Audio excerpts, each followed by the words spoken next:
Hello मेरे प्यारे दोस्तों, तो आप लोग कैसे हो? आई होप कि बहुत ही अच्छे होंगे। आज हम कक्षा 10th हिस्ट्री का ऑब्जेक्टिव एमसीक्यू लेके आ रहा है, जो 2026 के लिए बहुत ही इंपॉर्टेंट होगा। और इस चैप्टर का नाम है हिस्ट्री चैप्टर 1। हिस्ट्री चैप्टर 1 का ऑब्जेक्टिव लेके आ रहा है, जिसका नाम है यूरोप का मरीज सॉरी यूरोप में राष्ट्रवाद। जिस चैप्टर का नाम है यूरोप में राष्ट्रवाद, पूरा 50 ऑब्जेक्टिव कराएंगे, आशीष सर के द्वारा कराया जाएगा। तो वीडियो को लास्ट तक बने रहिएगा, जिससे आपको वीडियो में दिक्कत नहीं होगा और ए टू जेड समझ में आएगा। ठीक है, तो चलिए शुरू करते हैं आज का टॉपिक। देखिए आपका पहला क्वेश्चन क्या कह रहा है, जो चलिए शुरू करते हैं। पहला क्वेश्चन है, फ्रांसीसी क्रांति की शुरुआत किस वर्ष हुई थी? यह क्वेश्चन 2011, 2015, 2018, 2022, यह क्वेश्चन ना जाने कितने बार पूछा है कि फ्रांसीसी क्रांति की शुरुआत किस वर्ष हुई है। तो फ्रांसीसी क्रांति की शुरुआत 1789 ईस्वी में हुई है। फ्रांसीसी क्रांति की शुरुआत कब हुई है? 1789 ईस्वी में। अगला क्वेश्चन देखिए। अगला क्वेश्चन का नेपोलियन बोनापार्ट का जन्म किस देश में हुआ था? ये भी क्वेश्चन बहुत इंपॉर्टेंट है, देख सकते हैं कितना बार पूछा है कि नेपोलियन बोनापार्ट का जन्म कहाँ हुआ था, यानी किस देश में हुआ था? तो इटली देश में हुआ था। अगला क्वेश्चन देखिए, कह रहा है सिविल कोड ऑफ 1884 को किस नाम से जाना जाता है? कह रहा है सिविल कोड ऑफ 1804 को और किस नाम से जाना जाता है? तो नेपोलियन कोड के नाम से जाना जाता है। सिविल कोड ऑफ 1804 को किस नाम से जाना जाता है? नेपोलियन कोड के नाम से जाना जाता है।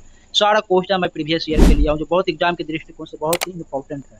देख सकते हैं अगला क्वेश्चन का, इटली के एकीकरण के नेता कौन थे? ये भी क्वेश्चन 2 बार पूछा, 2014 और 19 में। तो इटली के एकीकरण के नेता कौन थे? तो काउंट काबुर थे।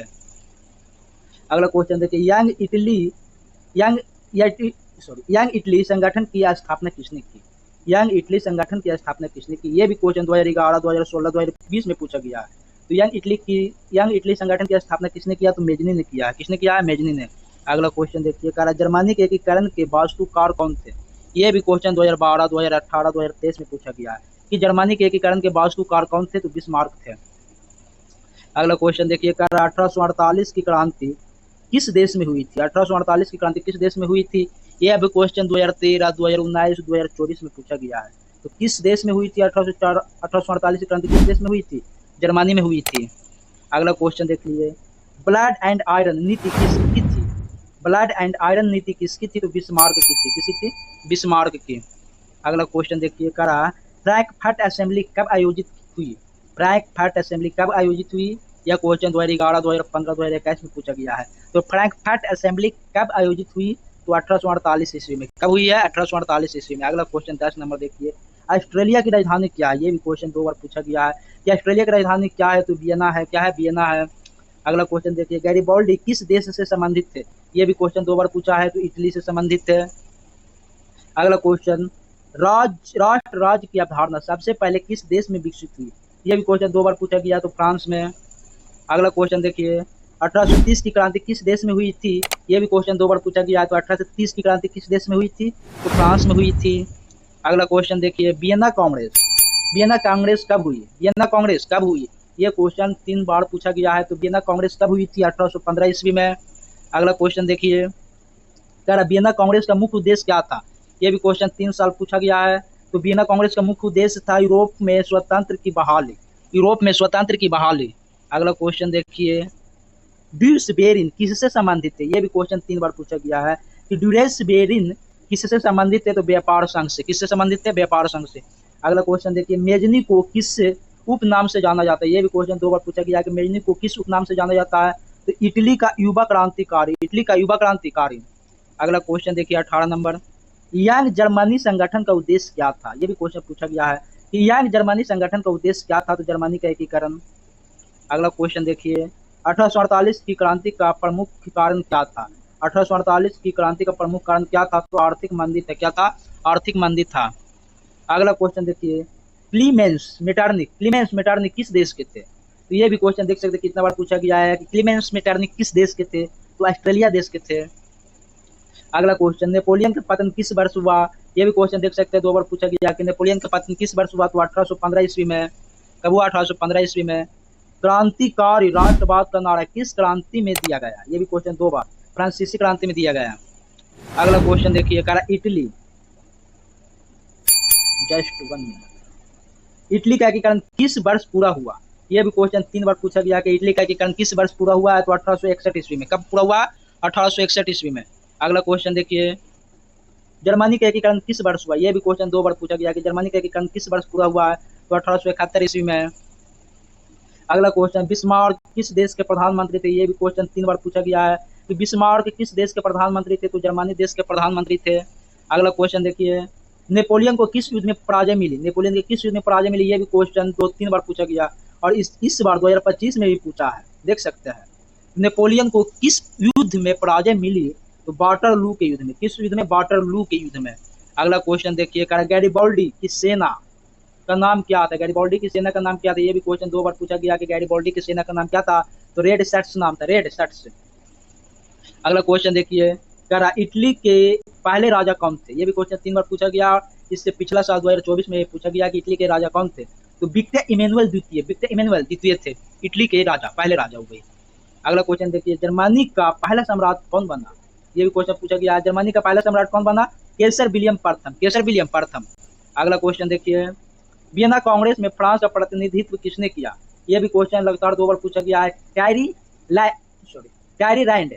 वियना कांग्रेस में फ्रांस का प्रतिनिधित्व किसने किया? टैली रैंड ने किया। किसने किया? टैली रैंड ने।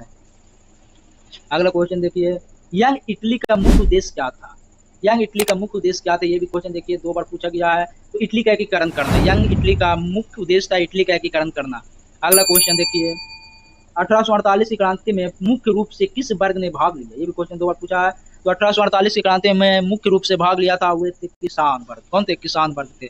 अगला क्वेश्चन देखिए, नेपोलियन को फ्रांस का सम्राट किस वर्ष घोषित किया गया? ये भी क्वेश्चन 2 बार पूछा गया कि नेपोलियन को फ्रांस का सम्राट किस वर्ष घोषित किया गया? तो 1804 ईस्वी में। कब किया गया? 1804 ईस्वी में। अगला क्वेश्चन देखिए, किस देश को यूरोप का बीमार आदमी कहा जाता है या फिर यूरोप का मरीज कहा जाता है? ये भी क्वेश्चन देख सकते हैं। इससे पिछले साल 2024 में पूछा गया, 19 में पूछा गया, 2013 पूछा गया। कह रहा किस देश को यूरोप का बीमार आदमी या फिर यूरोप का मरीज कहा जाता है? तो तुर्की को कहा जाता है। किसे कहा जाता है? तुर्की को।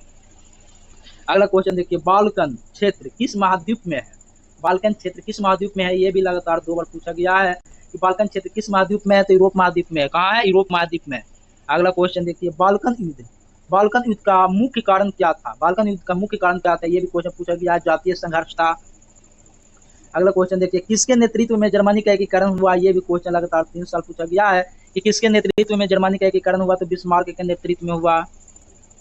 अगला क्वेश्चन, नेपोलियन की मृत्यु कहाँ हुई थी? ये भी क्वेश्चन 3 बार पूछा गया है कि नेपोलियन की मृत्यु कहाँ हुई थी? तो सेंट हेलेना में। कहाँ हुई थी? सेंट हेलेना में।